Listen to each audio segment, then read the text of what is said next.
Professoras, professores, formadoras, formadores, caros colegas.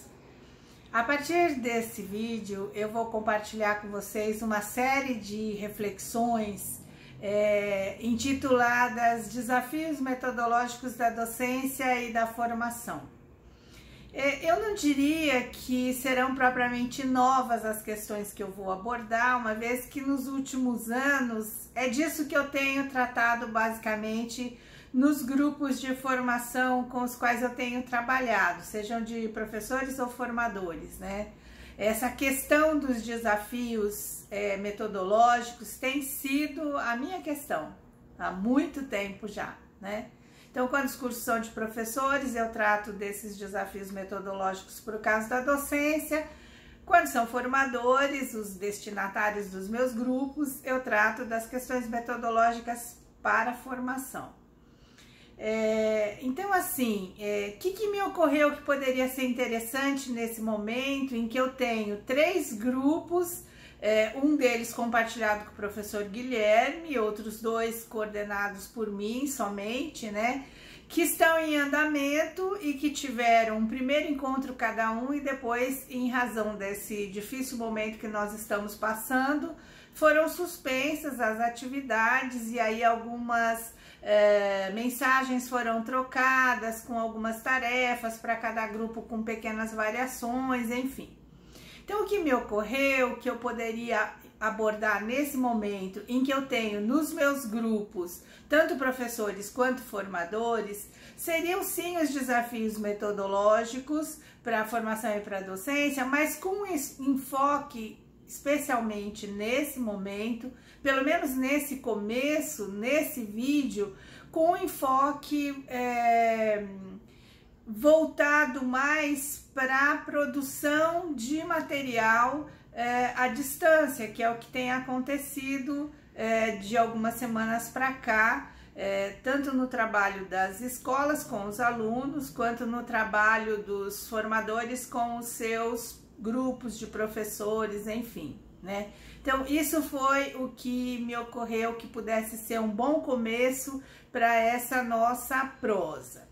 Bem, então, o que eu vou fazer de início, né? Eu vou lembrar a todos vocês que existe um manifesto em que os pressupostos, as abordagens metodológicas principais estão contidos ali, que foi o manifesto dos formadores, que um dos meus grupos de formação, que é o chamado Grupo Avançado, que começou em 2019, elaborou sob a minha coordenação e que depois de pronto ele foi aberto para outras assinaturas a quem desejar. Então, parte dos princípios que dão sustentação para as coisas que eu vou falar aqui estão contidos nesse manifesto, que eu vou apresentar no final do vídeo o link, para que todos que não conhecem possam conhecer e assinar se desejarem e concordarem com as coisas que ali estão. Então, temos um manifesto que apresenta o conjunto de pressupostos que orientam o trabalho que nós fazemos. Vou chamar nós aqui por entender que as pessoas que têm vindo para os meus grupos têm um movimento em direção a esses pressupostos, por isso estão ali, por isso buscaram esse tipo de interlocução no grupo, né? O que tanto nesse manifesto que trata das questões relacionadas à formação, quanto nos inúmeros materiais que têm sido publicados já nos últimos anos sobre as questões metodológicas da docência, tem como um princípio geral, digamos assim, né? Que poderia ser um bom começo para essa nossa conversa.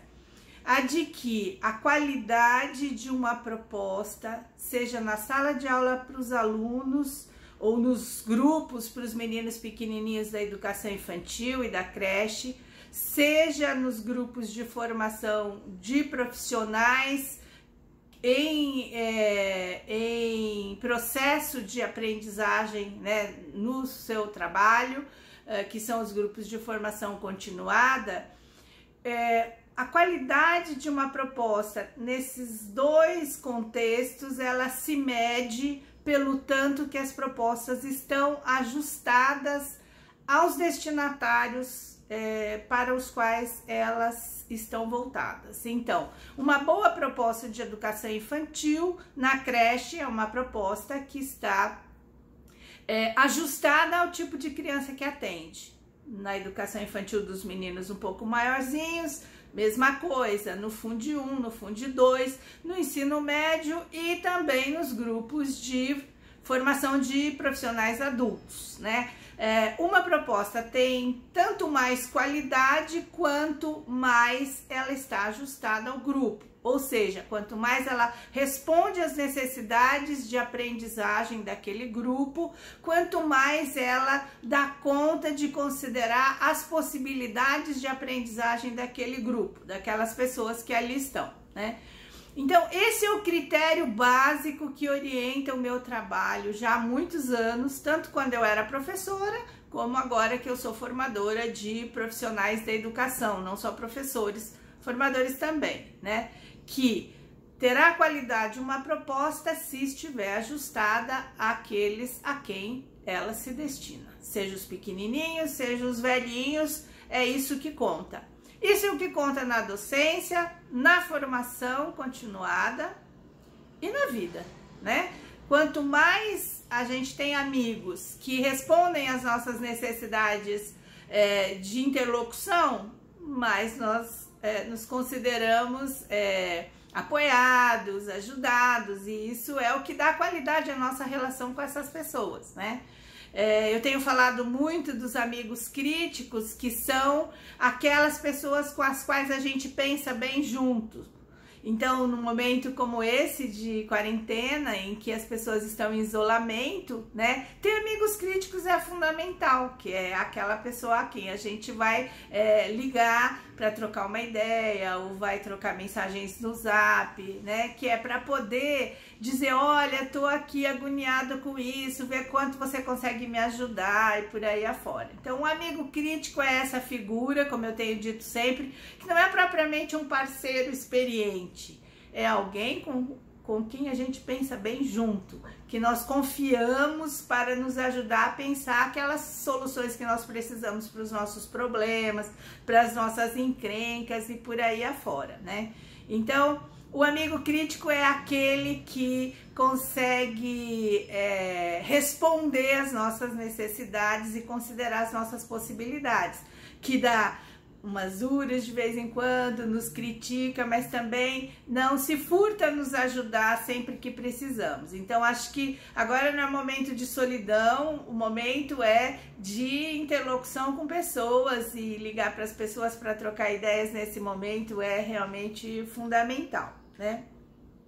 Bom, se nós desejamos que as nossas propostas sejam ajustadas àquelas pessoas, pequenininhas crianças ou adultos, para as quais se destinam, é preciso considerar que a avaliação do conhecimento, dos estilos de aprendizagem dessas pessoas é fundamental. O ponto de partida é a avaliação, né? Então, nós avaliamos, depois nós planejamos e depois nós então fazemos uma intervenção, digamos, né, pedagógica, seja na docência ou na formação. Não tem como fazer uma proposta ajustada desconhecendo quem é o sujeito. Então, o critério que define, no final das contas, a qualidade de tudo é o sujeito, né? Não é nada além disso. Então, dessa perspectiva, o perfil do sujeito, e não propriamente a lista de conteúdos que eu quero abordar, é o que conta nessa hora em que o nosso movimento e o nosso compromisso é por apresentar propostas ajustadas àquelas pessoas que ali estão, seja em presença ou, como a gente está vivendo agora, à distância, né? Então, o conhecimento profissional, isso também eu tenho dito nos meus grupos de um modo geral, ele é apoiado em geral, é um consenso isso, né, em um tripé que é o conhecimento sobre o sujeito, o conhecimento e seus processos de aprendizagem, né, seus estilos cognitivos, suas necessidades culturais, enfim, o conhecimento sobre o que é objeto de aprendizagem desses sujeitos, que seriam os conteúdos, né? Se são os meninos pequenininhos, os conteúdos relacionados à proposta de educação infantil, se são os maiores, as propostas do fundamental e do ensino médio, se são os profissionais, as propostas que têm a ver, os conteúdos que têm a ver com aquilo que esses sujeitos estão precisando naquele momento, né? E tem um outro conhecimento que faz parte desse tripé, que é das propostas metodológicas para favorecer a mediação entre esses conteúdos que se pretende que os sujeitos aprendam e os sujeitos aprendizes, né? Que são as propostas metodológicas, as propostas didáticas, enfim. O nome pode variar um pouquinho, mas é disso que se está falando. Do que media, né, essa possibilidade de aprendizagem do sujeito em relação aos conteúdos que são objetos da sua aprendizagem, do seu conhecimento. Então, o conhecimento metodológico, tanto na docência quanto na formação, é o conhecimento do como.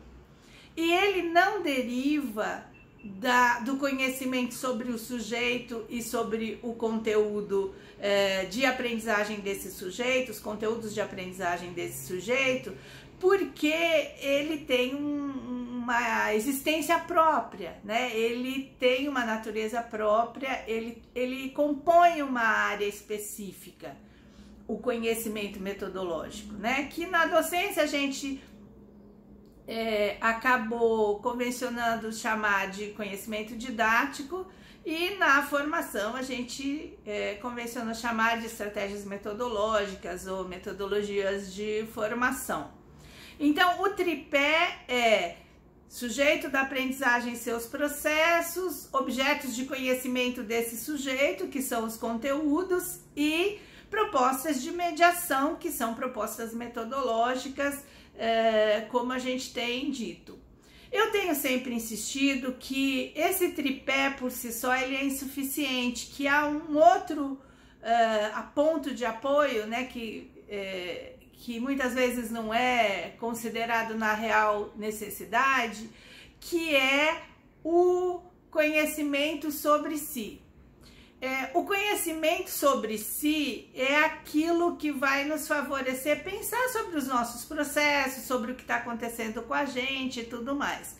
Isso se aplica tanto às crianças, numa medida de intensidade menor, quanto com os adultos, onde espera-se exista uma preocupação maior em refletir sobre si mesmo. Então, quem eu fui como aluno, como era meu processo de aprendizagem, que dificuldade eu tive para aprender esses conteúdos que eu estou abordando aqui com os meus alunos, ou se forem professores, com os meus professores, né? Onde que as abordagens metodológicas favoreceram mais o meu conhecimento e a rapidez com a qual eu aprendi, e onde menos, e por aí afora. Então, me parece que, especialmente num momento como esse que nós estamos vivendo, em que é preciso acelerar grandiosamente o nosso conhecimento sobre o como, uma vez que o que se está tendo como desafio nesse momento é apresentar propostas à distância em razão do isolamento, então é um como muito desconhecido da maior parte dos educadores, né? E isso está precisando ser aprendido rapidamente, e acho que as pessoas estão aprendendo, embora na aflição, com alguma alegria, pelo que as mensagens que me chegam têm indicado, né, que está sendo um momento potente nas escolas de aprendizagem, de ajuda uns dos outros, das descobertas que foram sendo feitas do que vale mais a pena fazer, ou do que se imagina que pode ser mais produtivo e por aí afora. Então, acho que nesse momento o conhecimento sobre si é fundamental. Então, se não houver tempo de fazer um registro, que é um espaço de reflexão grande daquilo que nós estamos pensando, refletindo, aprendendo, acho que é possível ter o compromisso, pelo menos, de pensar sobre, eventualmente gravar alguns pequenos áudios para não perder essa reflexão e poder depois até registrar por escrito, de maneira mais refletida e compartilhar com os colegas, né? Eu tenho dito sempre isso, que acho que a escrita ela tem uma dupla função benéfica, digamos assim. Na verdade tem muitas, mas essas duas é que eu costumo destacar, né? Que é o fato de potencializar a nossa reflexão, muito mais do que quando a gente só pensa, ou muito mais do que quando a gente só fala, né? Em geral, às vezes a gente consegue até pensar sem falar de maneira muito potente, mas a escrita favorece em geral, né? Então, essa é uma grande vantagem, e a outra grande vantagem é que ela é um ato de generosidade quando a gente se propõe a compartilhar com os outros, né? Então, acho que compartilhar os aprendizados desse momento, se não agora, porque está todo mundo no afogadilho, né, de tantas definições, de tantas providências e tudo mais, vai ser muito importante posteriormente, né? Acho que a gente pode povoar o nosso futuro como educadores de um processo de compartilhamento dos aprendizados que esse momento duro que vivemos nos trouxe, né? Então, acho que esses são alguns pontos relacionados ao conhecimento profissional. Acho que nós estamos passando por um momento muito fértil de produção de conhecimento profissional, sem bem saber muitas vezes o que estamos fazendo, arriscando muito, mas é assim que se aprende, né? E não é possível perder tudo isso por falta de registro. Então, acho que num primeiro momento, registrar de qualquer jeito, para não perder, gravar pequenos áudios, para depois poder escrever e compartilhar nos grupos. Acho que vai ser uma coisa bem bacana, né? Bem, então, o que eu dizia há pouco é que as propostas metodológicas têm um campo específico, elas não são uma derivação, né? Não basta eu estudar muito sobre os processos do sujeito, estudar muito sobre os conteúdos, né, que são objetos de aprendizagem desses sujeitos, sem que eu tenha uma reflexão sobre os comos. Como é que a gente aprende sobre os comos? Aprende vendo outros fazerem, né? Aprende fazendo com assistência de quem sabe, ou se a gente não tem a possibilidade de ter a assistência de quem sabe, junto com outras pessoas que se dispõem a ser nossos companheiros naquele momento que a gente está produzindo algo novo. Acho que muita gente tem passado por isso agora, né? Os comos, que são as questões metodológicas, têm a ver, então, com a aprendizagem de procedimentos, né? É isso. O como é o procedimento de fazer a mediação entre aquilo que eu quero que seja aprendido, que eu desejo, que eu tenho como propósito que seja aprendido, e os sujeitos reais que ali estão, que são diferentes em cada lugar. Por isso não é possível pegar as propostas e implantar, como se costuma dizer, eu detesto essa palavra, né? Costuma ser uma ideia, trazer uma ideia de que você tira tudo que tem e põe outra coisa no lugar, o que é impossível acontecer, né? Então, acho que não é assim, implantando coisas que se modifica, né, o que se pretende, mas passando por um processo mesmo de reflexão e podendo fazer uma análise do que vale a pena, do que não vale a pena e por aí afora. Então, acho que aprender procedimentos metodológicos, tanto para a sala de aula quanto para grupos de formação, é algo que pressupõe conhecer propostas, de preferência ver alguém competente para desenvolver aquelas propostas funcionando, seja numa situação de estágio, ou trazendo gravado em vídeo, por exemplo, né, que hoje é muito fácil de fazer no celular e tudo mais, para análise, e isso sempre com a ajuda de alguém que sabe mais, ou se não temos essa possibilidade, alguém que se dispõe a ser nosso amigo crítico no exercício da produção dessas propostas, né, que é alguém que quer pensar junto conosco para nos ajudar a chegar ao melhor resultado possível, né? Bem, hoje o que a gente vive então nessa situação de isolamento? Nós vivemos um contexto em que o aluno está fora da sala de aula, está fora do ambiente escolar, está lá na sua casa, num ambiente que não é o ambiente cujo contrato é de aprendizagem escolar. Então, os pais devem estar tendo também muitas dificuldades, além das dificuldades que todos que estão planejando atividades nesse momento estão certamente tendo também, né?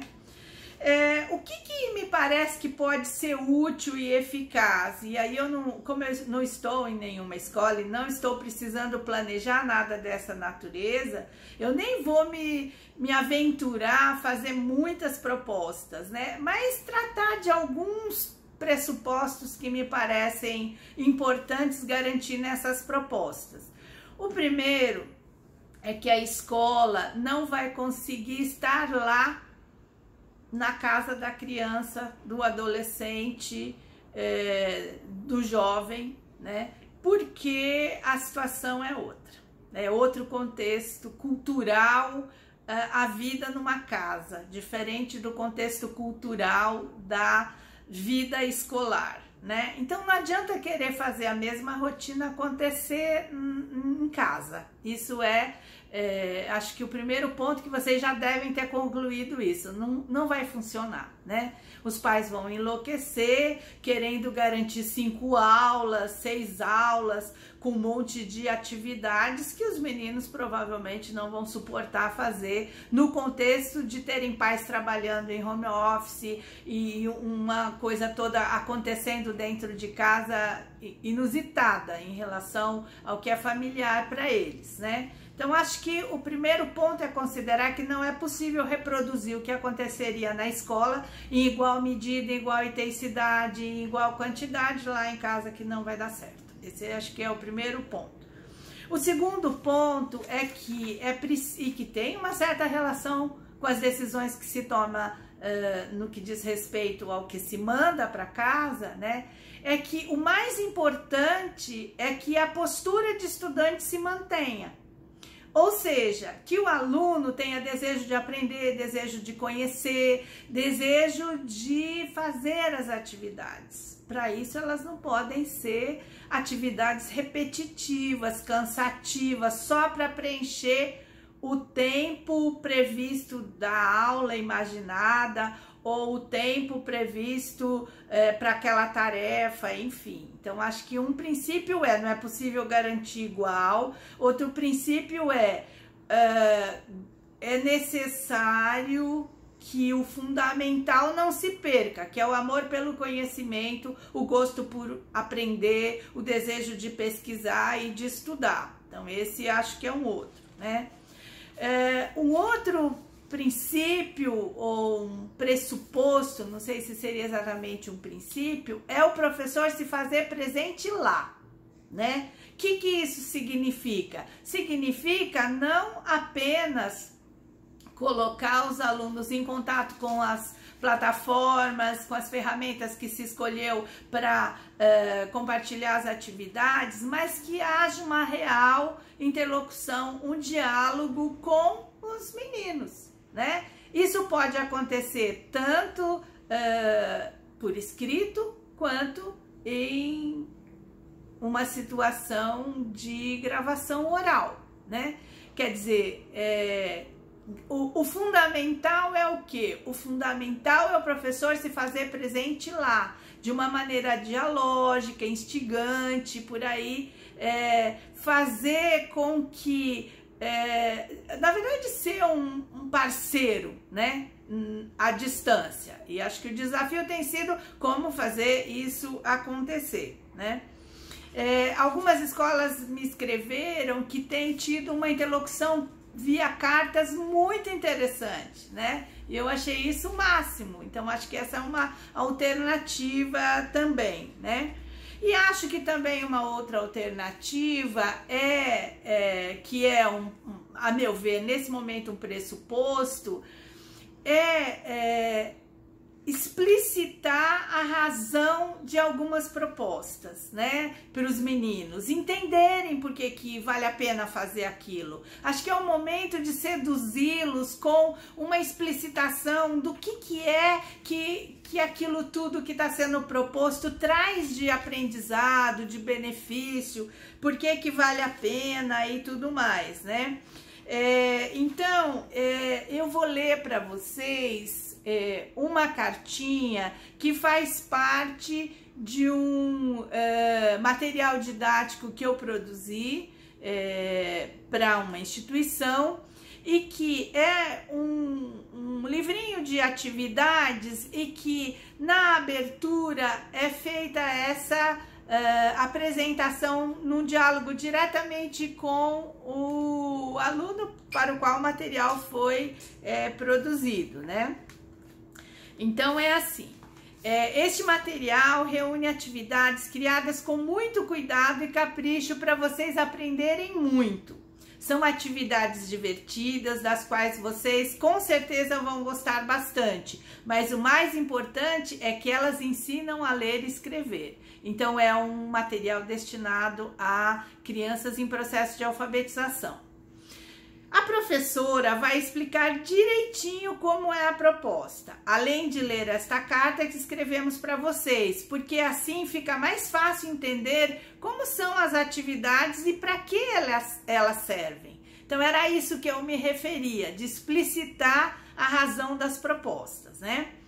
São atividades em que cada um de vocês terá de pensar bastante, descobrir coisas que não sabe, fazer do jeito que conseguir, sempre do melhor jeito possível. Adivinhar um pouco, depois conferir se era isso mesmo ou não, fazer perguntas para a professora e para os colegas. Nesse caso, seria para os pais, né? Ou para os familiares, no caso, né?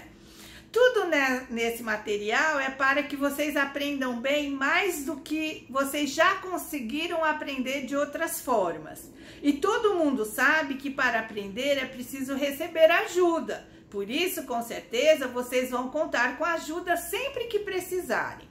Quando estamos aprendendo a ler e escrever, o que fazemos mostra o que já sabemos e o que ainda não sabemos. Por isso, não é preciso se preocupar se está certo ou errado.